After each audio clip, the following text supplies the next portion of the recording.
नमस्कार, मैं doctor Ashima Asnani. I am a fertility consultant at Omia fertility new Delhi.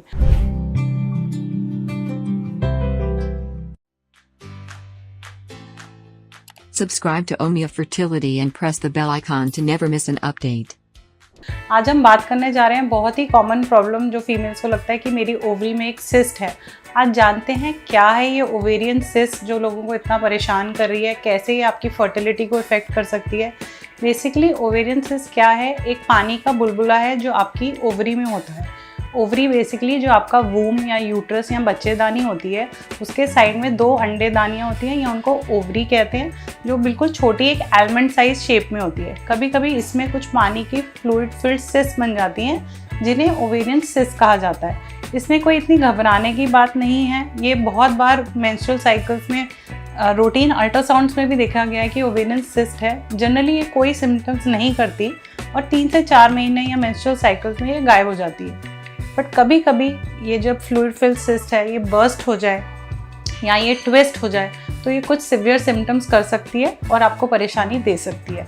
तो आज हम बात करेंगे कि कब आपको डॉक्टर को कंसल्ट करना है, क्या इसके सिम्टम्स हो सकते हैं और किस किस प्रकार की ये ओवेरियन सिस्ट हो सकती है। तो पहली जो मैं बात कर रही हूँ कि कब आपको एक डॉक्टर को कंसल्ट करना है। अगर आपको पता है कि आपको ओवेरियन सिस्ट है या आपके रेगुलर अल्ट्रासाउंड एग्जामिनेशन में आता है कि आपकी ओवरी में सिस्ट है, तो जनरली रूटीन गायनिक चेकअप्स में इनका साइज़ देखा जाता है। पर कभी कभी आपको अगर बहुत सिवियर सिम्टम्स आ रहे हैं, बहुत शूटिंग पेन हो रहा है या आपके लोअर एब्डोमेन में बहुत सिवियर पेन है या आपको लाइट हेडेडनेस हो रही है या वीकनेस हो रही है बहुत ज़्यादा, तो हो सकता है कि ये ओवेरियन टॉर्जन के सिम्टम्स हो, जो ओवरी की जो सिस्ट है वो ट्विस्ट हो गई है।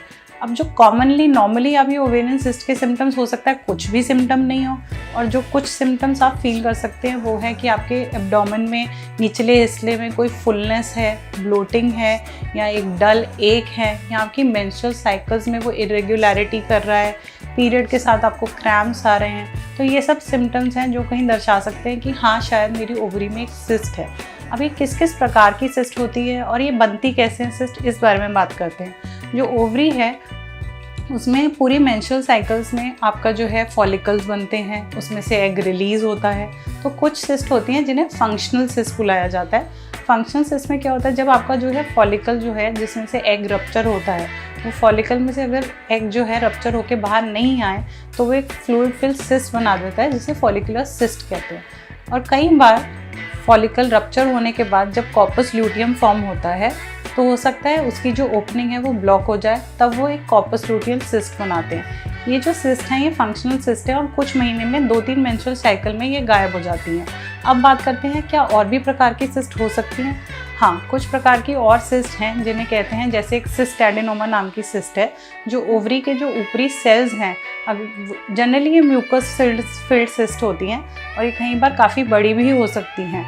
सेकेंड टाइप की जो सिस्ट एडेनोमा के साथ में जो सिस्ट देखी गई हैं वो एंडोमेट्रियोसिस वाली सिस्ट हैं, जो काफ़ी पेशेंट में जिनको एंडोमेट्रियोसिस की प्रॉब्लम है उनमें देखी गई है। जिसमें क्या होता है, यूट्रस के परत जिसे एंडोमेट्रियम कहते हैं, जब वो ओवरी में आकर वहाँ पे एक सिस्ट बना दे तो उसे एंडोमेट्रियोमा कहते हैं। डर्मोइड या टेरेटोमा नाम की भी सिस्ट देखी गई है, जिसमें क्या होता है, जो सेल्स होते हैं ओवरी जिससे एग्स फॉर्म होते हैं, बेसिकली इनमें स्किन, टीथ या हेयर भी फॉर्म होते हैं। ये सारी जो सिस्ट हैं ये काफ़ी बड़े साइज़ की हो सकती हैं और जब ये बड़े साइज़ की होंगी तब आपको ये पेन या ये टॉर्जन वगैरह जो है ये सिम्टम्स करवा सकती हैं। जब अगर ओवरी का टॉर्जन हो जाएगा तो उसका ब्लड सप्लाई रुक जाता है और ये ओवरी की हेल्थ को हैम्पर कर सकता है। तो बेसिकली हमारे को ख्याल किस चीज़ का रखना है कि अगर ये फंक्शनल सिस्ट है तो इनसे घबराने की बिल्कुल ज़रूरत नहीं है, क्योंकि ये 2-3 महीने में अपने आप गायब हो जाएंगी। और अगर कोई बड़ी सिस्ट है, हो सकता है ये टॉर्जन वगैरह कराए, तो वो आपको रूटीन जो पेल्विक एग्जामिनेशन है वो कराते रहने चाहिए और डॉक्टर आपको सलाह देगा कब ये सिस्ट रिमूव करने की ज़रूरत है और कब सिर्फ इसको अंडर ऑब्जर्वेशन छोड़ा जा सकता है। तो आज हमने जाना कि कैसे ओवेरियन सिस्ट के क्या सिम्टम्स हो सकते हैं, क्या इसके कारण हो सकते हैं। तो बस एक रूटीन गायनिक चेकअप अगर आपकी ओवेरियन सिस्ट है तो वही बहुत है, इससे ज़्यादा घबराने की कोई बात नहीं है। अगर आप इसके बारे में और जानकारी चाहते हैं, you can contact us at Omia fertility new Delhi. Thank you.